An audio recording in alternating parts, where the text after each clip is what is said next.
ragazzi, oggi voglio parlarvi di un qualcosa di cui mai finora mi sono occupato, ovvero le bruschette, che sono un qualcosa di più di un semplice pezzo di pane caldo con qualcosa sopra, vero Daniele? Assolutamente sì, questa è l'originalità del Made in Italy in purezza. Puro. Pezzo di pane, olio e ingredienti naturali, questa è la vera essenza dell'italianità.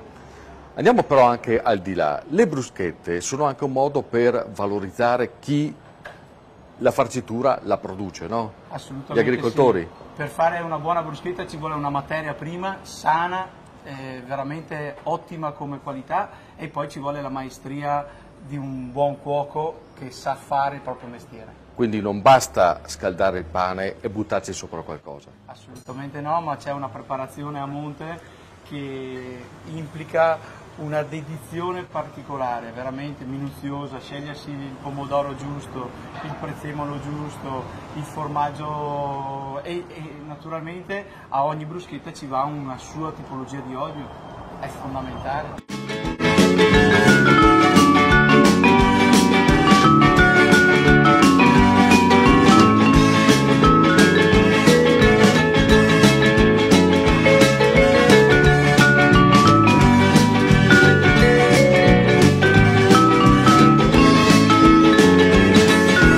Perché l'olio diverso esalta i sapori diversi?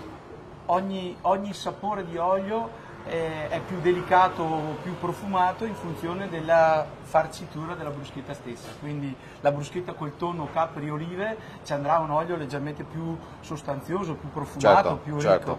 Invece su una pomodoro, pane, olio e pomodoro, ci va un olio molto delicato e soft. Daniele, aglio o non aglio? Oddio, per esaltare la qualità dell'olio sicuramente non aglio. Così. Assolutamente al naturale, perché ne esalta il profumo dell'olio, i sapori del pomodoro e la freschezza del pane appena caldo. Beh, allora, le bruschette le ghe, l'olio il ghe, Manca solo detestare. un buon appetito.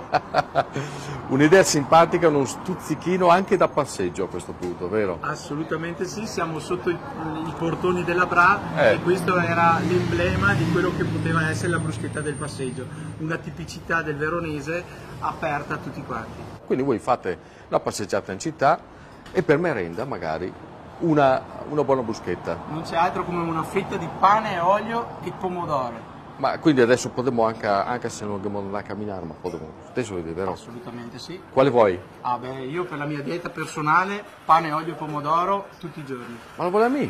Allora vorrà dire che ti mangerai quella col tonno? Tonno, capperi e olive, che fa figo. Ah, fa figo il tonno capperi. Assolutamente sì. Ecco qua. Mangio il tonno e sono figo. Ciao ragazzi, buon appetito. Buona bruschetta a tutti, da Piazza Bra. Che figo che sono. Col tonno. Buono ciao.